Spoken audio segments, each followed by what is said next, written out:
Bwana, kwenye maisha ya mwanadamu, siku zote kama wewe ni binadamu na akili timamu na uko vizuri, hakuna kitu cha muhimu duniani kama amani ya moyo. Yaani ukawa na amani ya moyo, hicho ni kitu muhimu sana kwenye maisha. So kuna vitu ambavyo ukiviepuka unaweza kuwa na amani sana kwenye maisha.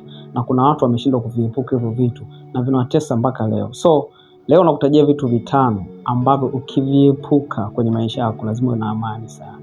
Kitu cha kwanza, epuka chuki na visasi kwenye maisha yako. Yaani usiwe na chuki, usiwe na visasi kwenye maisha. Ukiviondoa hivyo vitu lazima utaishi kwa amani tu.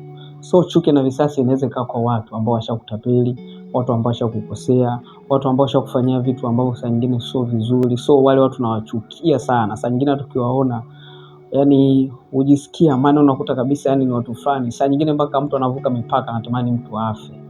So chuki na visasi vinatesa watu wengi sana kwenye maisha. So usiwe na chuki. Kwa kama kuna jambo fulani ambalo lilikuwa linaendelea kwenye maisha yenu kati ya wewe na mtu fulani, kubali aishi. Kama kuna uwezekano yeye alikukosea, acha naye, mpotezee. Lakini kama wewe ulimkosea mtu fulani, mfuate, muombe msamaha, maisha mengine yaendelee. Usiwe na chuki, usiwe na visasi kwenye maisha. Ukitoa chuki na visasi kwenye maisha, ukaamua kutua mizigo ya hasira, mizigo ya chuki, mizigo ya visasi moyoni, utaishi maisha ya amani sana, utaenjoy sana kwenye maisha. Kitu hicho ni msingi sana, kizingatie.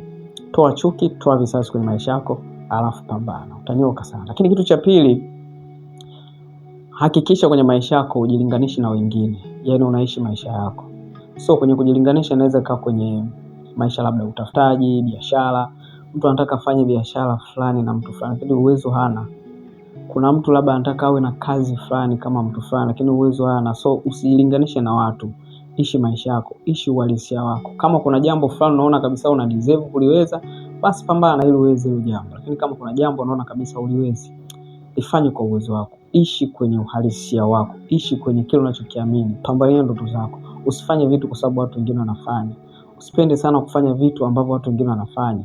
Kuwa unique, fanya vitu vyako wewe binafsi. Yaani fanya vitu ambavyo vinakuhusu wewe zaidi, na sio kwa sababu ya kuiga kwa watu au uonekane na wewe unafanana watu fulani. Yaani unaigaiga. Usiishi kwenye maisha ya kuiga wengine au kujilinganisha na wengine. So utateseka sana. Ukianza kuishi maisha yako halisi, yale ya kwako, pasipo kuiga maisha fulani ya watu, utaishi maisha ya kuenjoy sana. Utaenjoy sana maisha. Lakini ukianza kuiga maisha au ukaanza kujilinganisha na wengine, utateseka sana kwenye maisha. So ishi maisha yako halisi.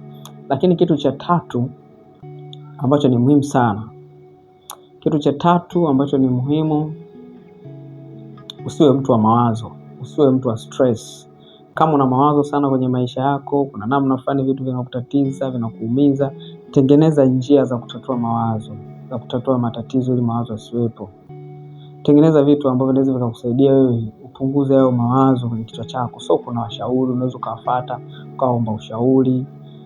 Kuna walimu fulani, kuna wataalamu wanaofundisha mambo ya kisaikolojia, wafuate hao watu ili stress kwenye maisha yako ziishe. Lakini pia kuna namna unaweza kusoma vitabu ili upunguze stress na mawazo.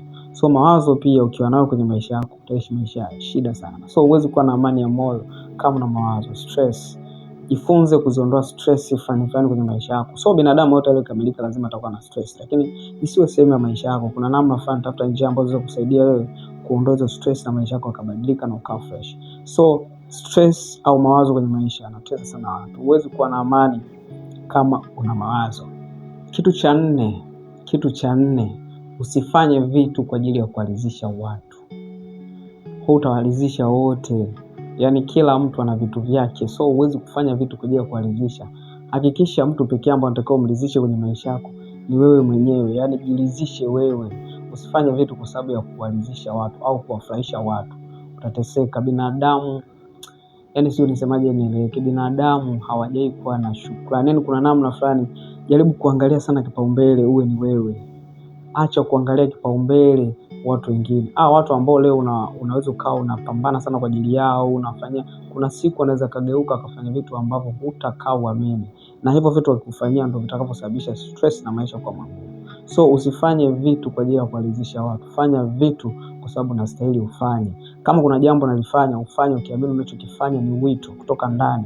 So ufanye kwa sababu ya kuwafurahisha au kuridhisha watu. Utaweza. Pale unapobidi kufanya fanya, lakini ukiona haiwezekani achana nacho. Usifanye, utateseka bure. Sisi ni wanadamu. Na so wanadamu sisi tuna mambo mengi. Kwa kwenye maisha fanya vitu ambavyo naamini ukivifanya utakuwa umetimiza wajibu, lakini usifanye vitu kwa sababu ya kufurahisha au kuridhisha watu, utateseka sana. Lakini kitu cha 5 na cha mwisho ambacho ni muhimu sana, waepuke sana watu hasi. Yani watu hasi, kuna watu fulani ambao ukikaa nao kivyovyote vile watakupa mawazo, kivyovyote vile watakutengenezea mazingira kuwa na stress.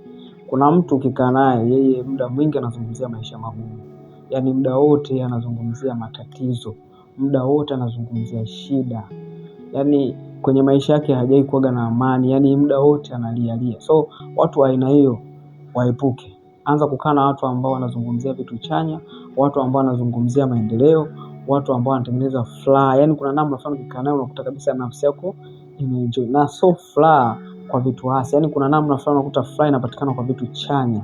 Yani watu wanazungumza mambo fulani vile ambao wanaweza kukujenga, kukuboresha ukawa mtu. Wale watu ndio kupambana nao. Wale watu ambao muda mwingi wanaonekana watu dhaifu, watu fulani wa kulialia, watu fulani, yani achana nao.